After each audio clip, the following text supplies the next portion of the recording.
কাজকে সহজ করার জন্য আমরা অনেক কিছুই করে থাকি। তার মধ্যে একটা কাজ হলো আদা রসুন পেস্ট করে ফ্রিজে রেখে দেয়। এই কাজটি করে রাখলে রান্নাবান্নার কাজটি খুবই ইজি হয়ে যায়। তো আদা এবং রসুন ছিলতে গেলে অনেক ঝামেলা, অনেক সময় লাগে।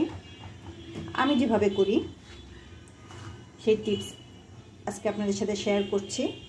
তো এখানে আমি রসুন নিয়েছি, রসুনগুলো আমি পেস্ট করব। এখন ভিজিয়ে রেখে আমি রসুনের খোসা ছাড়িয়ে নিতে পারি, কিন্তু আমার কেন জানি মনে হয় এই কাজটি বেশি কঠিন অথবা সময় সাপেক্ষ। সেজন্য আমি যেটা করি, রসুনগুলো এখানে নিয়ে নিলাম। এখন আমি ওভেনে 1.5 থেকে 2 মিনিট গরম করে নেব। আমি 2 মিনিট ওভেনে গরম করে নিয়ে এসেছি, অনেকটাই আলাদা হয়ে গেছে। রসুনের কোয়াগুলো এখন ইজিলি ছাড়িয়ে নিতে পারবে। কত সহজে খোসাগুলো ছাড়িয়ে নিতে পারছি। ঠান্ডা হলে পরে খুব সহজে এবং খুব তাড়াতাড়ি করে ছাড়িয়ে নিতে পারবো। এখন গরম আছে, সেজন্য একটু সমস্যা হচ্ছে। আর এই সামান্য সিদ্ধ হওয়ার ফলে যেটা হবে সেটা হচ্ছে, রান্না করার সময় আমরা তো কাঁচা মশলা কষিয়ে কষিয়ে গন্ধটা দূর করে নেই। এই মশলাটা দূর না করলে কিন্তু রান্না ভালো হয় না।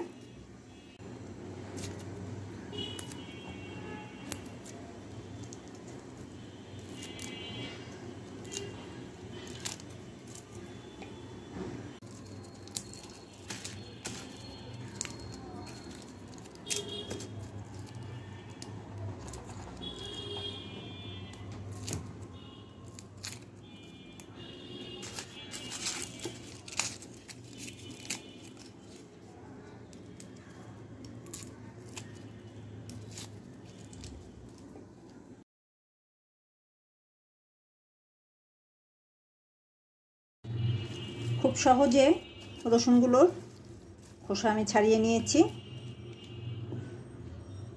এরপরে আসি আদা নিয়ে। ভালো করে ধুয়ে নিয়েছি। এখন যেটা করব, পানি দিয়ে আমি ঠিক 5 মিনিট ভিজিয়ে রাখবো। পানিটা একদম ডুবিয়ে দিতে হবে। ফিরে আসছি 5 মিনিট পরে। ফিরে এলাম 5 মিনিট পরে।